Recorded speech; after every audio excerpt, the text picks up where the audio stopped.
The next topic is uses of dimensions.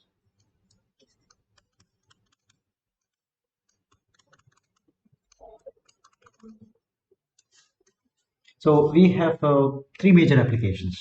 All right. So the first use is we can use the dimensions for conversion of units.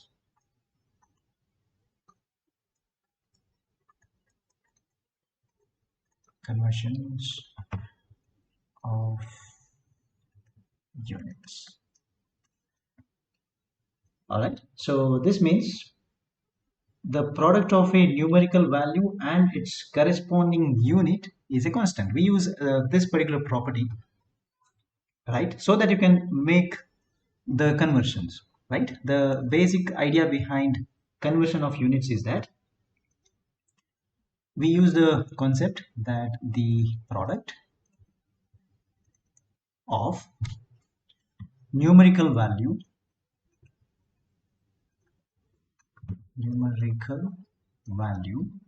say this is denoted by small letter n and its corresponding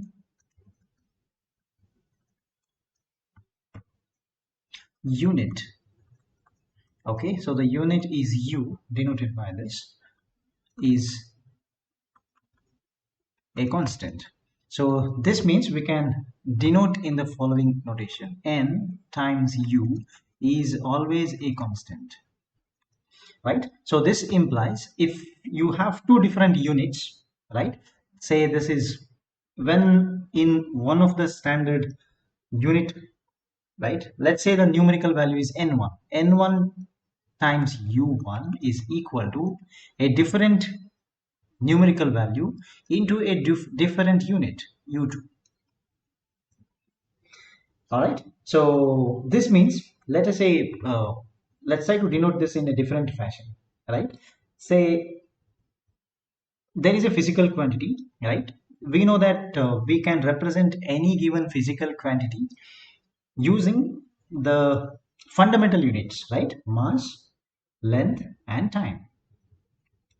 Okay, so this means I can also write this as n1 times, say this is the mass m1, right, that is L1 into T1 is equal to n2 times, I can write this as m2, right, L2 and T2. They are equal, right? So n1 and n2 are the numerical values of two different systems of units. Okay, now let's see how to let's go for an example problem. Right, now fine, this is how we want to represent. This is a question: the value of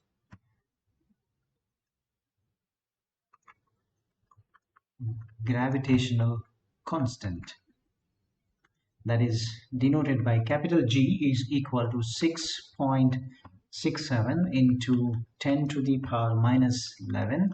This is Newton meter square per kg square, right? This is in SI. All right, it is in the SI unit. Now the question is to convert it to CGS. Okay, now if we look at the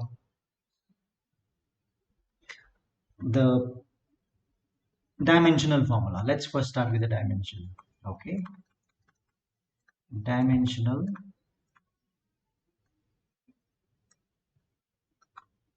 formula of, say, G is, right, gravitational constant. This is Newton meter square per kg square, right? So that we can write as, when you simplify this, I directly write this is m to the power minus 1 L cube t to the power minus 2. Okay, so this is the representation of the dimensional formula of G, right? Now this is how we write.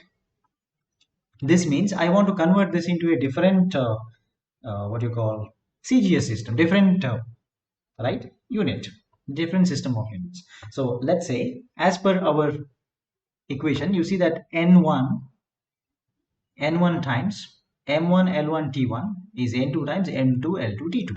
So this means let's try to write.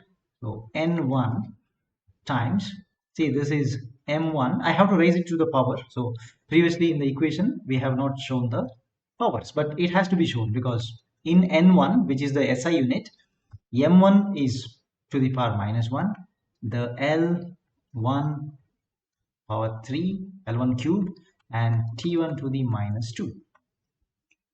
This is equal to, I have to get another value, that is n2 times.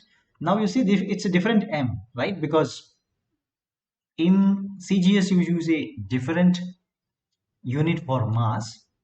You use a different unit for mass in the SI unit. So that's why there is difference. Okay, this is m2, different mass, but power should remain same. m2 to the power minus 1, the l2 to the power 3, and t1 power minus 2. Okay, so this means now you see I want to calculate n2. Let's assume that n1 is what is already denoted over there. So that is, let me try to make an I'll assign this. This is the numerical value of the G, gravitational constant, in SI unit is G, is N1.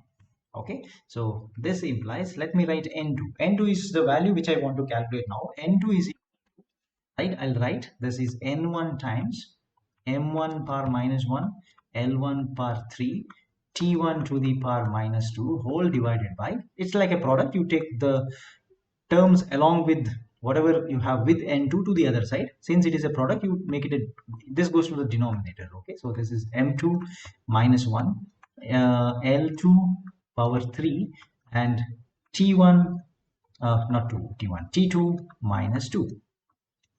Now see the difference, right? The difference is that the subscript 2 corresponds to CGS, subscript 1 corresponds to SI, right? Now what is m1? M1 is the mass, unit mass in case of SI units. This is 1 kg. What is L1? L1 is the unit length in SI, so that is 1 meters. So T1 is unit time in SI, that is 1 second. Whereas when you write M2, see this is CGS system. So CGS system stands for the unit mass is 1 grams. All right, so 1 gram is equal to, I want to write it in the same unit. So 1 gram is, right, 10 to the minus 3 grams, minus 3 kg, sorry.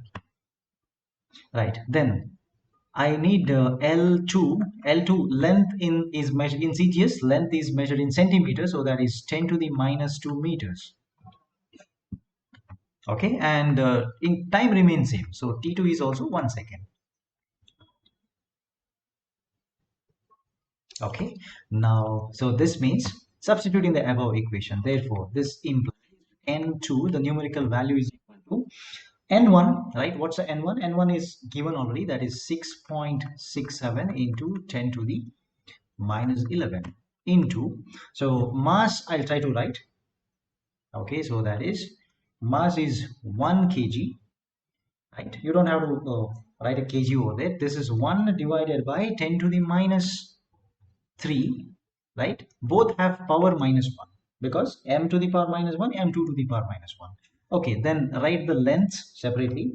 Length, numerator is 1 meter, denominator is 10 to the minus 2 meters, but this has been raised to a power 3. Then this is 1, this is also 1 in terms of seconds, power minus 2. Okay, we need to simplify this. So simplifying this, this is 6.67 as it is into 10 to the minus 11. Now you write 10 to the minus 3 in the denominator will go to the numerator, correct? That is 10 to the power 3 to the power minus 1. So this is 10 to the minus 3. Okay. 10 to the power 3 whole power minus 1, which is 10 to the minus 3. okay, into. So there is 10 to the minus 2. When this goes to the numerator, it becomes 10 to the 2. 10 to the 2 power 3 is 10 to the power 6. Anyway, there is 1 to the power minus has nothing to do with this. All right, so this is 6.67 into 10 to the minus 11 minus 3 plus 6. Okay, so this is 10 to the minus 14 plus 6 is 8 minus 8. So 6.67 into 10 to the minus 8 is the required numerical value in CGS. Okay.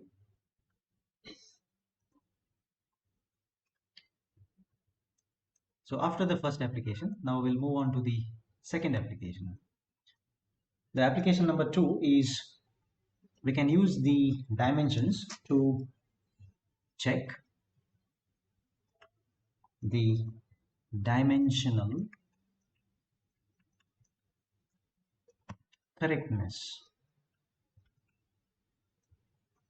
of any given physical equation.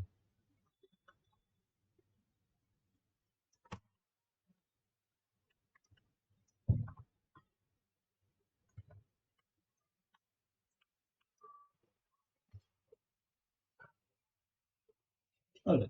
Now, let us say that let's consider the example directly, right? So this is when we say that you have an equation and the equation is correct. We want to verify that whether the equation is going to match correctly on both sides in terms of its dimensions. For example, let's say this part. So let's take an example. Say the time period of oscillation of a pendulum. This is the equation.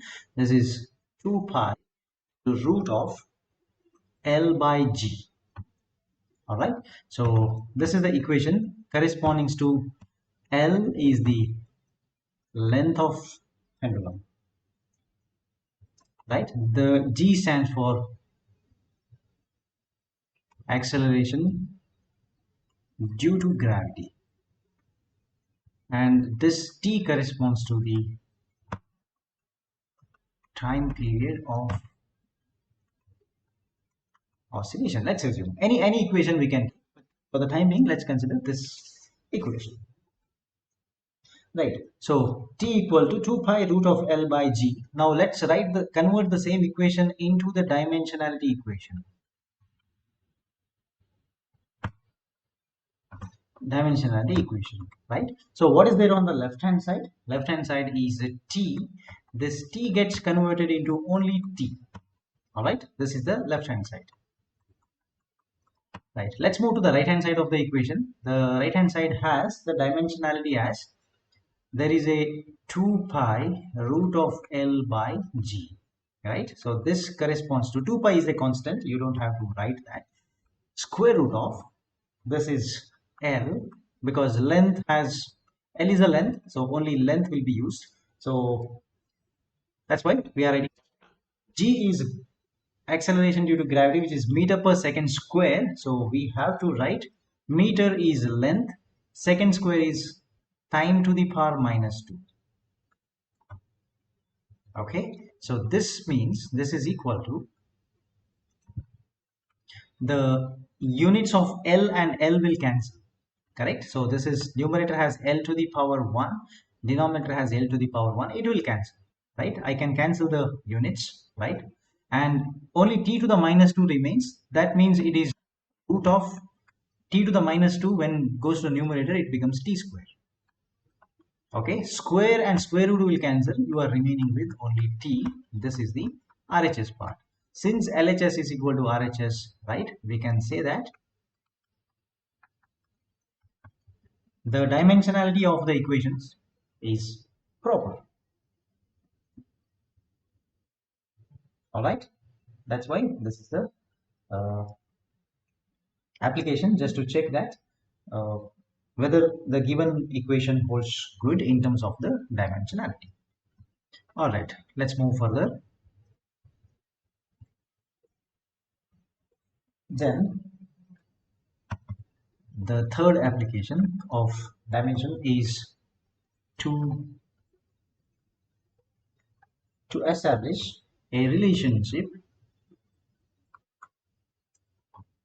among various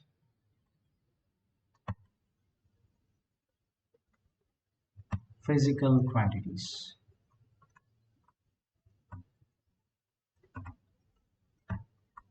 is the third application. Okay, fine. Now let's directly go for an equation to understand this idea. Okay, so we know that if you stretch a string, right, and you make it to oscillate, it's going to oscillate with a frequency. Okay, so frequency of oscillation of a string, let's consider, right? So this is directly I'm going for example, right, in which let f is a frequency of oscillation. All right, now this means this frequency of oscillation of a string depends upon several aspects, right? Let us say that there is a force on the string denoted by F. Okay, so this is the force on the string. Okay, it also depends upon the length of the string. Okay, and then it also depends upon a, let's say we denote mu as this is the mass per length of the string, right? Thicker string has some mu value, thin strings will have a different mu value. Mass for 1 meter of that string is what we are going to consider. Let's assume that the frequency depends upon all of them. Okay, so let's say we don't know what relationship is there, we want to find out. That's why to establish relation between various physical quantities, this is our idea. I don't know their formula, right? What is the relationship between F, capital F, L and mu? I don't know.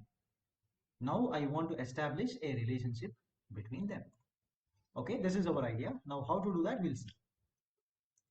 So since I know that the frequency of oscillation is proportional to, right, it depends upon the capital F, the force, but I don't know by what factor, so I'll write F to the power A. A is unknown, I am supposed to find out. Then it also depends upon length, again what factor I don't know, I'll call it as B.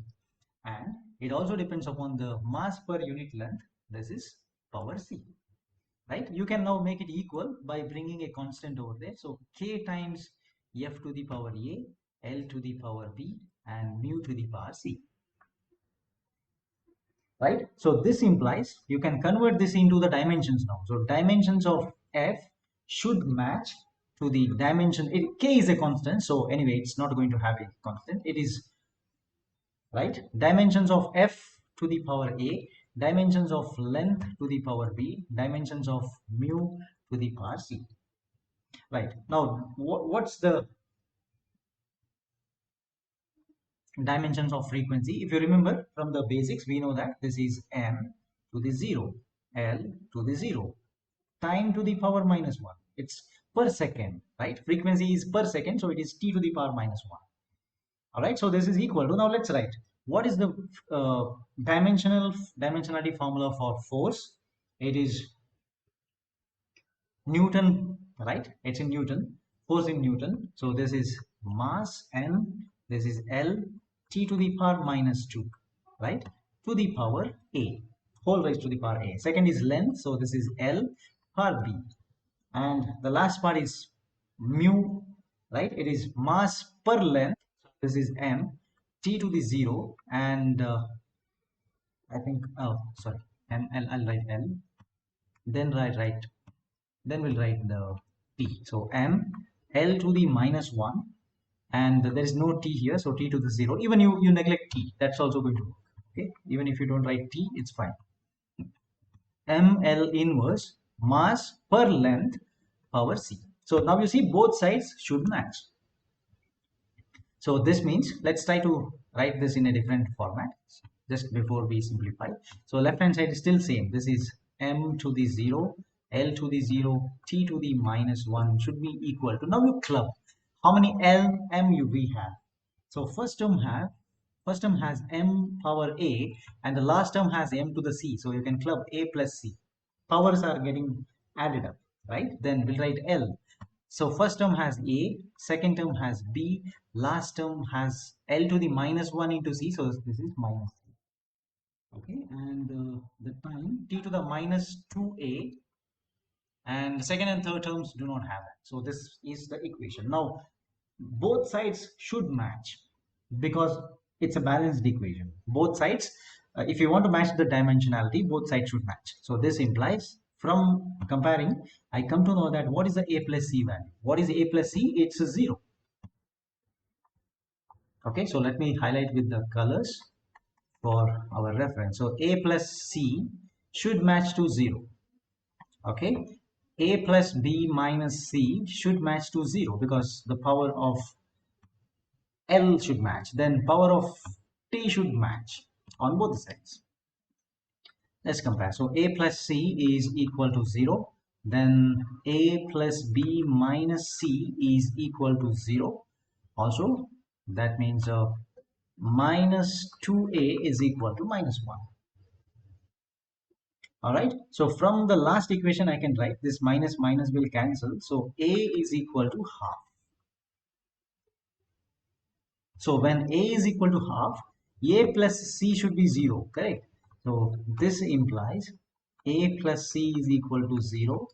So c is equal to minus a, so that is minus half. I got c as well. Okay, this means you put this in b now. So a plus b minus c is equal to 0. This implies b is equal to minus a plus c. So minus a is minus half plus c is also minus half. So this is minus 1. So I know the values of a, b and c now, right? So this implies, right, I can write the small letter f is equal to some constant k into some constant k into, now see, f is raised to the power a, right? So I can write capital F to the power a. What is a? Is half. Okay, then the second quantity, that is length, is raised to the power b, which is minus 1. And the last term, that is mu, is raised to the power c, which is minus half. Right? So we are very close to getting an equation now. So this is k. L inverse, I'll bring L to the denominator so that L becomes L power 1. Then F power half, L to mu to the power minus half. So we take mu to the denominator. So this is how you can write F by mu, F by mu to the power half. Okay, so F by mu to the power half, because mu to the power minus half in the numerator becomes mu to the half in the denominator. We can simplify. Therefore F is equal to some constant by L into root of, this is F by mu, is a required equation. Oh sorry, this is not mu, this is a constant k. Now you can do some experiments to find the value of k later, but anyway, we got an equation relating the small letter f with the capital F.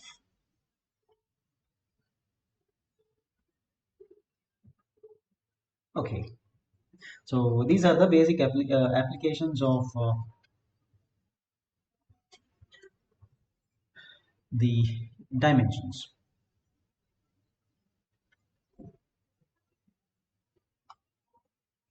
Okay, now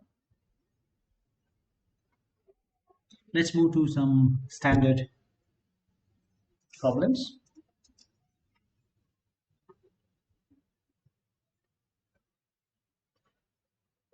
Okay, problem number 1.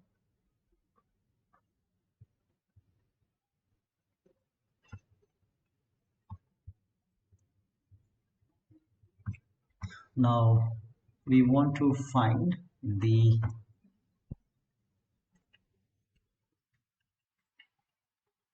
dimensional formula of the following, right? So the first one is,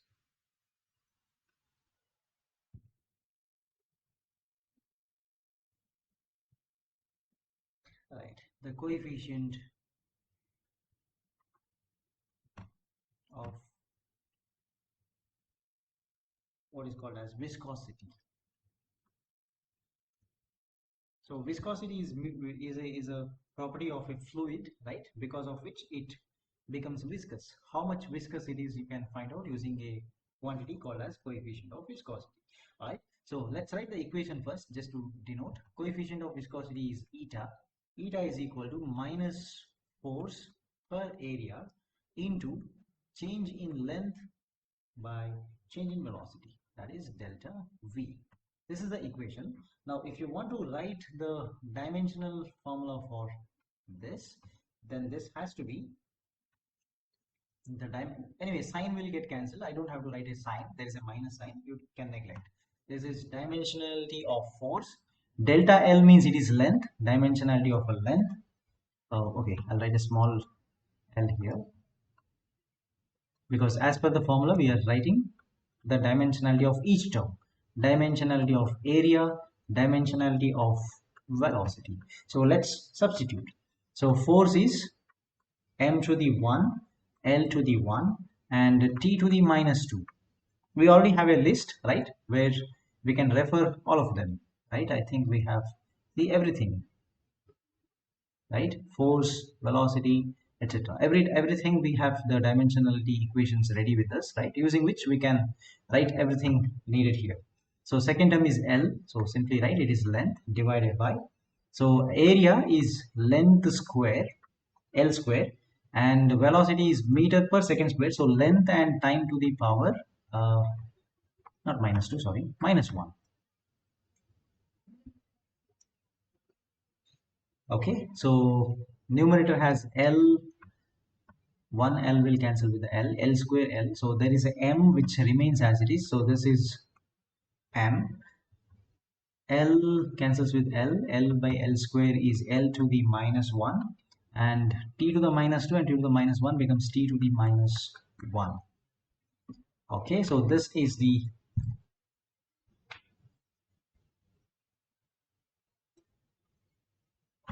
dimensionality or dimensional formula of viscosity. Okay, now,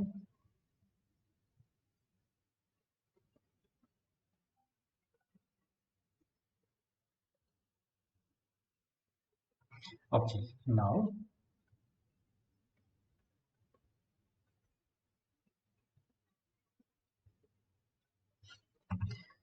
the next one, we want to find the dimensional formula of the charge, that is Q, right? So there is an equation, that is current is equal to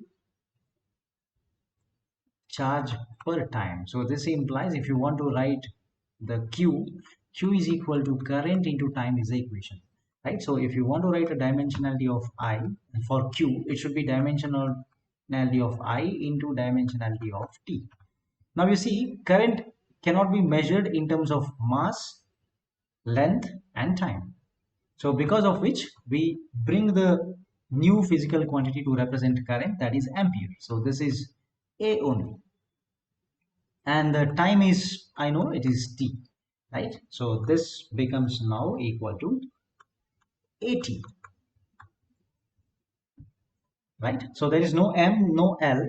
Mass and length cannot be used to measure current, right? That's why it does not depend on L. So you can try to, actually this can be represented as M to the 0, L to the 0, T to the 1 into A to the 1. So you see the fourth quantity coming into picture. All right. Then next one is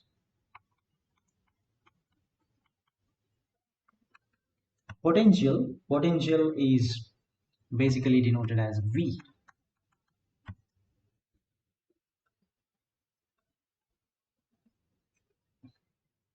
All right. So how do you measure V? There is an equation for V. This V can be measured using the following equation. This is U divided by IT. Okay, U is the energy, potential energy, divided by I is the current, and T is the time. So this means V is equal to potential energy U divided by this is I into T. So potential energy, we already know that it can be represented by using the dimensional formula. This is M L square T to the minus 2. That's for U. Just now we calculated I as A, small letter t as capital T. So this means the V can be written, the potential or the voltage, what we call as voltage, it's the same as potential. Okay, so this is equal to now M L square T to the minus 3A is the required answer. Okay, then next quantity is the capacitance, denoted by C. C is given as the charge per voltage, charge by V. Okay, so I'll write this. So this means how to calculate this. Therefore, C is equal to dimensionality of Q and dimensionality of V. So just now we calculated Q is T to the 1 A to the 1 divided by the dimensional formula of potential. Just now we wrote this is M L square T to the minus 3 A to the minus 1. So simplifying, we get this is equal to now M to the minus 1, L square becomes L to the minus 2. So T to the minus 3 when goes to top, T to the plus 3 plus 1. So T to the 4, A inverse and A becomes A square is the required form. Okay, then the next quantity is say resistance, denoted by R. So how do we calculate R? R is equal to the potential by current. So that means dimensionality of R should be equal to dimensionality of potential by dimensionality of current. So dimensionality of potential is already calculated, and this is M L square T to the minus 3 A to the minus 1 whole divided by A.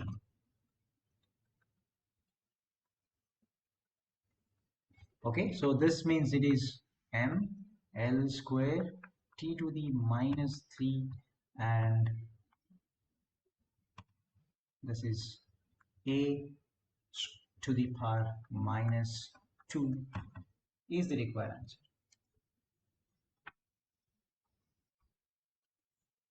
Right? Then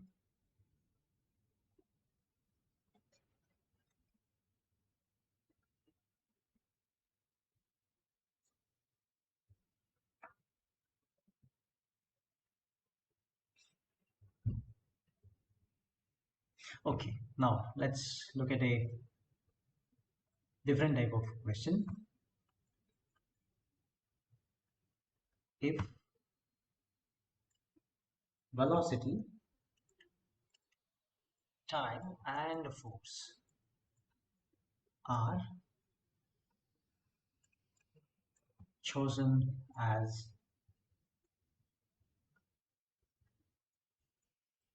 basic quantities, then find the